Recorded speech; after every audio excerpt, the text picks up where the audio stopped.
Ya, Fer. Assalamualaikum warahmatullahi wabarakatuh. Waalaikumsalam Waalaikumsalam warahmatullahi warahmatullahi wabarakatuh. warahmatullahi wabarakatuh. Saya di sini akan mempresentasikan hasil diskusi saya bersama teman saya. Ada Muhammad Zaki Al-Fatih sama Wahyu Haji Negari. Yang pertama data. Data asal kami mengutip beberapa data, yaitu data books dan beberapa website lainnya. Yang B, websitenya itu. Yang dua, latar belakang pemilihan data. Kami memilih data ini karena menurut kami dengan adanya pandemi COVID ini angka kematian terus meningkat, sama halnya dengan angka kelahiran, sehingga kami memilih data ini untuk dianalisis. B, kami pikir ada hal yang cukup bagus untuk dibahas karena dapat mengetahui angka kematian dan angka kelahiran. Ya, yang B. Beri. Teori dasar. 1. Pengertian statistik atau statistika. Statistik merupakan hasil data yang ditampilkan dalam bentuk tabel hingga grafik. Menurut Kamus Besar Bahasa Indonesia atau KBBI, statistik adalah angka-angka atau catatan yang dikelompokkan, dikumpulkan serta ditabulasi sehingga akan didapatkan informasi yang berkaitan dengan masalah tertentu. Statistika adalah metode atau sebuah ilmu yang mempelajari tentang bagaimana mengumpulkan, merencanakan, menginterpretasi dan menganalisa data. Tujuannya untuk mempresentasikan hasil data yang diperoleh. Singkatnya, statistika merupakan cabang ilmu terkait dengan data serta bagaimana mengumpulkannya. Menurut Kamus Besar Bahasa Indonesia KBBI, statistika yaitu ilmu yang mempelajari tentang cara mengumpulkan, menabulasi, menganalisis, dan menemukan keterangan dari data. Biasanya data yang dikumpulkan dalam statistika berupa angka-angka. Bisa dilihat jika sebenarnya kedua istilah ini berbeda, meski saling berkaitan.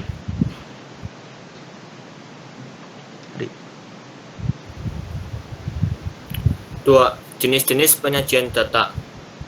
Seperti gambar di bawah ini adalah tabel data angka kelahiran dan kematian penduduk proyeksi grafik Bappenas antara 2010 sampai 2000. Angka kematian yaitu mencapai 1,8 juta jiwa, sedangkan untuk angka kelahiran mencapai 4,8 juta jiwa. Nah, untuk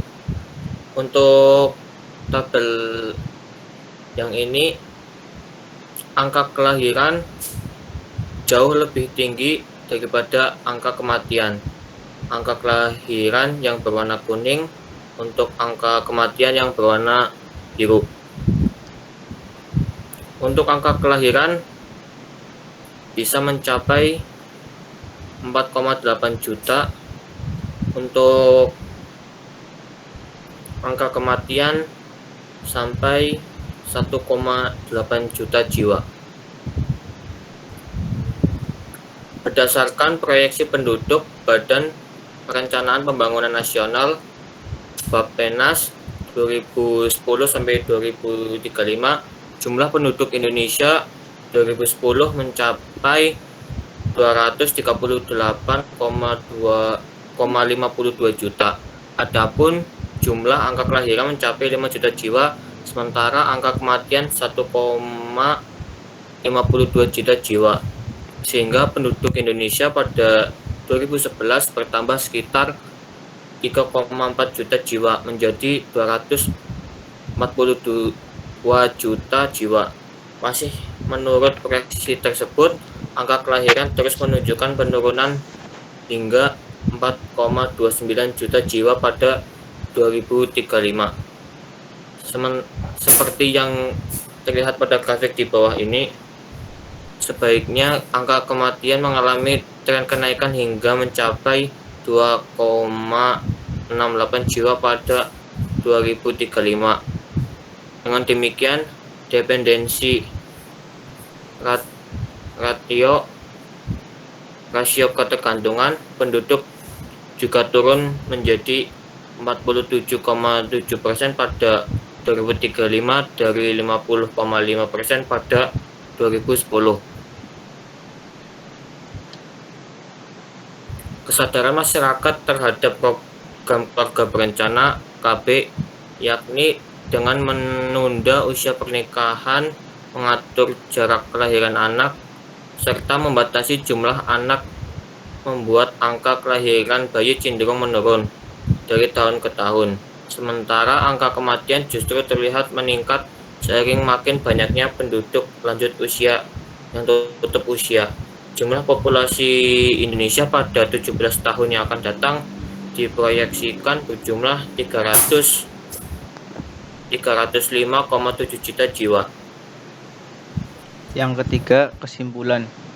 Hidup ini terus berputar, ada yang meninggal dan juga ada yang lahir. Kesimpulan dari data yang kami ambil adalah rajin-rajin beribadah dan jangan patah semangat, dan tetaplah jaga kesehatan, patuhi protokol kesehatan yang berlaku. Ya, sekian dari kelompok kami. Ada yang ingin ditanyakan mungkin? Belum cukup ya? Ya cukup. Terima kasih, sekian dari kelompok kami. Assalamualaikum warahmatullahi wabarakatuh. Waalaikumsalam warahmatullahi wabarakatuh. Alhamdulillah rampung.